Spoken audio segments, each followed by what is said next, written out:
有人说房价低是穷人造成的，未来的中国楼市将彻底分裂成两个世界，100万的房子砍到60万还没人要，房子和房子之间的差距比人和狗还大。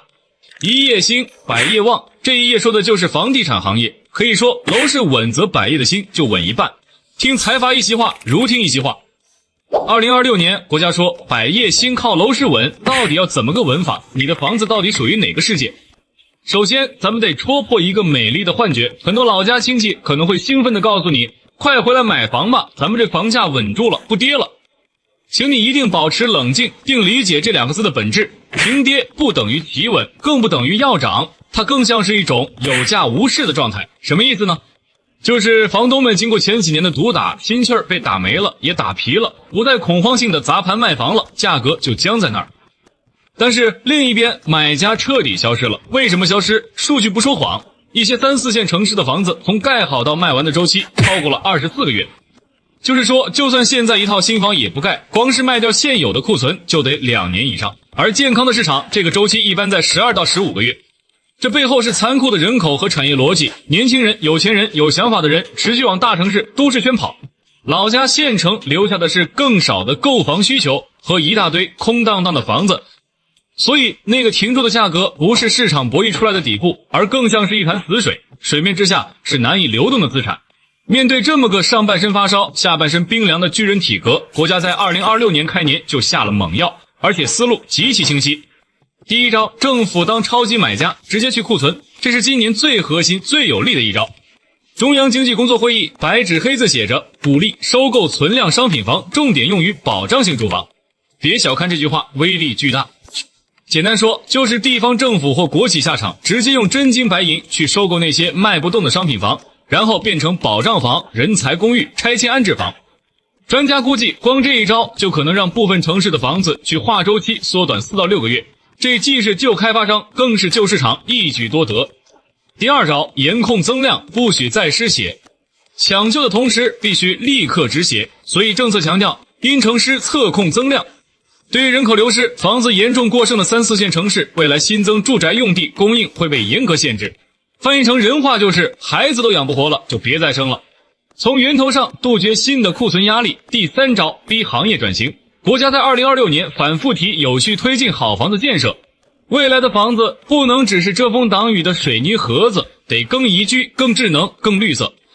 更狠的是，国家要大力推进现买现卖，买房要所见即所得，这能从根本上杜绝烂尾楼风险，但也会倒逼开发商。以前靠一张图纸就能圈钱跑马的日子结束了，你必须老老实实把产品做好，才有资格参与游戏。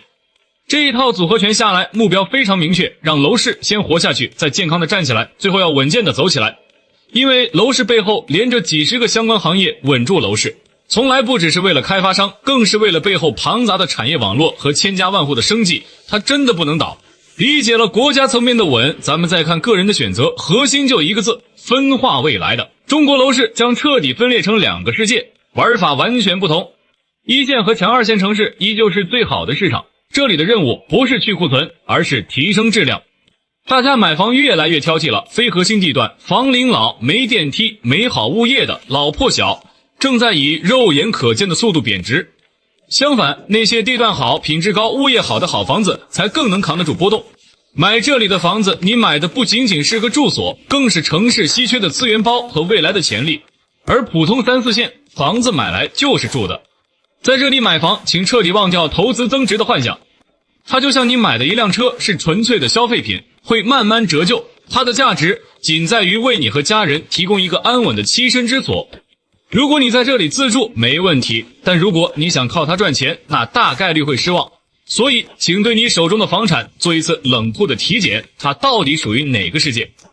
如果它不幸位于人口持续流出、产业薄弱的世界2，那么优化资产配置或许是一个需要认真考虑的战略选项。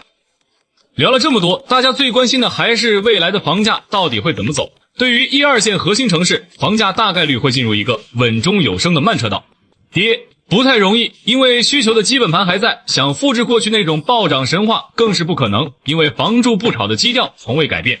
对于大多数3、4线城市和县城，房价普涨的时代已经彻底结束了，未来的走势会因城而异，甚至因区而异。核心地段的优质房产，比如配套最好的新区、有顶尖学区的房子，依然有支撑，能保值。但那些偏远、老旧、无特色的房子，可能会面临持续的价值萎缩，变得卖不掉、租不出。这里要特别敲一下黑板，请务必警惕非核心地段的老破小。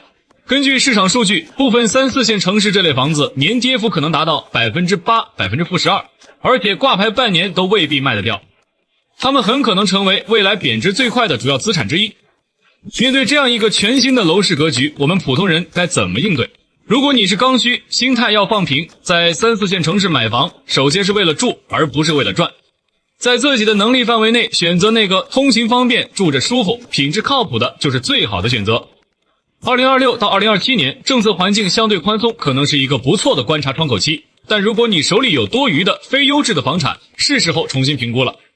特别是老家那些不住又没什么潜力的房子，与其捏在手里看着它阴跌，不如趁早考虑优化资产，置换到更核心的位置或变现。最后，放弃高杠杆炒房的幻想，那个闭眼买房都能赚钱的时代一去不复返了。未来房产的流动性会变差，持有成本可能会增加，靠负债博上涨的风险极大，但房地产市场的转型会催生新的机会。